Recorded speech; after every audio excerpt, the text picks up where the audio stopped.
치매도 패치 붙여 치료한다. 도네페질 성분 첫 출시. 빠르면 8월 국내 출시. 내년 도네페질 점유율 50% 목표. 10일 제약업계에 따르면 셀트리온과 아이큐가 공동 개발한 알츠하이머 치매 치료용 도네페질 패치제 도네리온 패치가 빠르면 오늘 8월 국내에 출시될 예정이다. 자, 셀트리온의 치매 붙이는 패치형 치매 치료제가 곧 출시를 앞두고 있다는 소식이에요. EY 세계 최우수 기업가상 시상식에 서정진 참석. 작년에 세계 최우수 기업가상을 EY에서 수상했죠. 그래서 시상식 시상자로 참여한다는 소식이에요. EY에서 사실 최우수 기업가상을 받았다는 거는요, 회계상으로 문제가 없다는 거를 이미 알려주는 공포였었죠.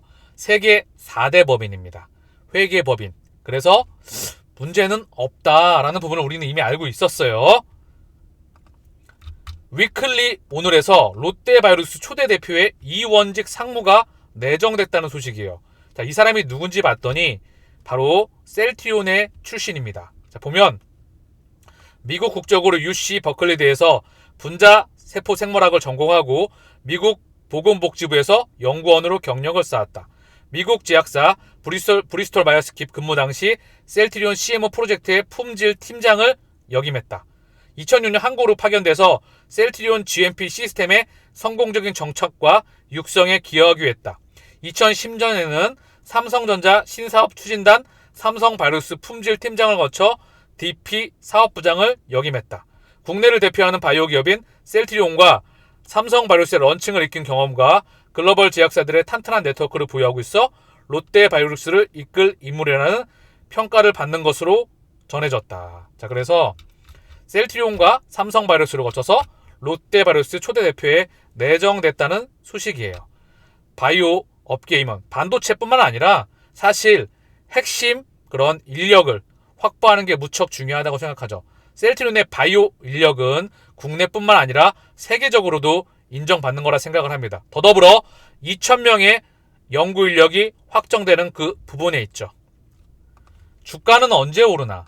사실 주가를 언제 오르나 10만이 알고 계시겠죠. 실적이 성장한다는 기반 아래 주가는 오를 거라 확실성의 영역이 있다고 판단합니다. 그날까지 2028님께서 자료를 남겨주셨어요. 제가 셀트리온에 투자한 이후로 3번의 큰 시세가 있었습니다.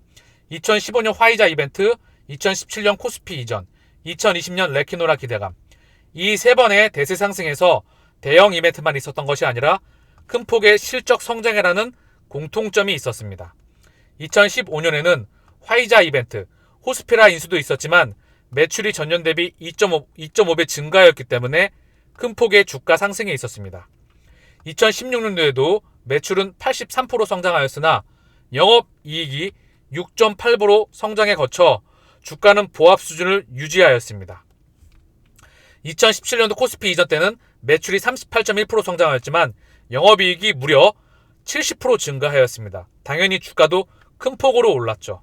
그러나 2018년 1공장 증설 및 램시마 유통사와의 재협상 과정에서 유통사 공급 물량을 조절함으로 인해 매출과 영업이익이 크게 감소하였고 이를 반영하여 주가도 2년간 하염없이 내리막길을 걷게 되었던 것입니다.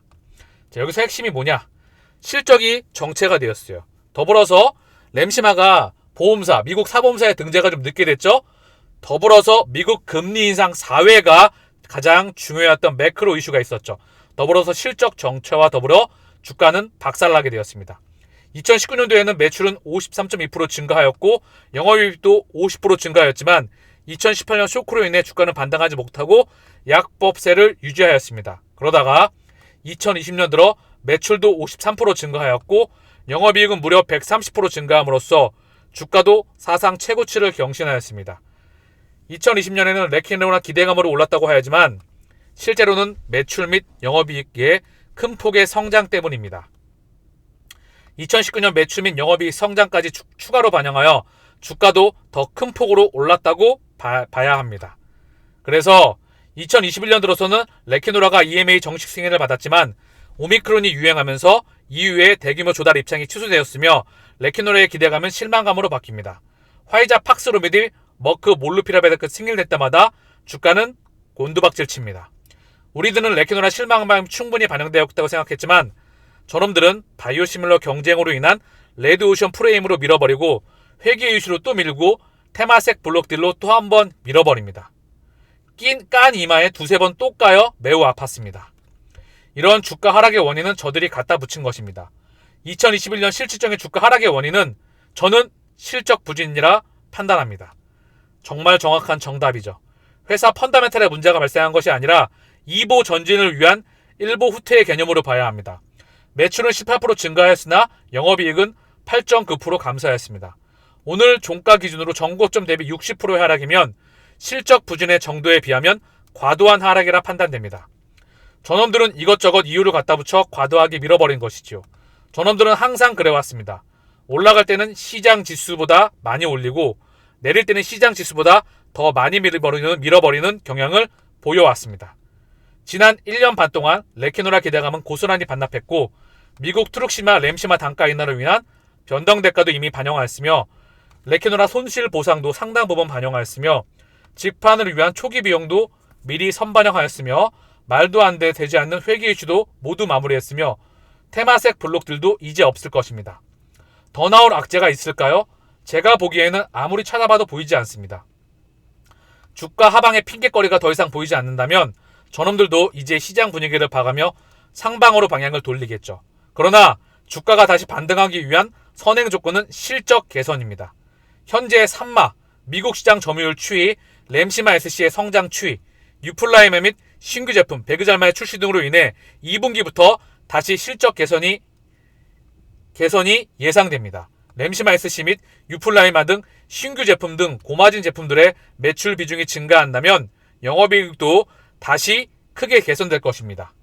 2분기부터 실적이 개선된다면 그토록 기다리던 3사 합병이 추진될 것입니다. 그리고 내년에 미국 시장에 신규로 출시되는 제품들의 시장 규모가 무려 45조입니다. 합병 이슈에 미국 시장 기대감까지 더해진 상황에서 2분기부터 실적이 방아쇠를 당겨준다면 분명 주가는 반응할 것으로 판단됩니다. 얼마 전 1601억의 헬스케어랑 공급 계약이 그 신호탄으로 보여집니다. 그리고 회사의 공식 또는 인터뷰도 많아지고 있고 언론을 통해 우호적인 기사들도 쏟아지고 있습니다. 점점 분위기가 무르익어가고 있음을 느낍니다. 이제 네 번째 큰 시세를 기대하고 기다리겠습니다. 2028년 그날까지.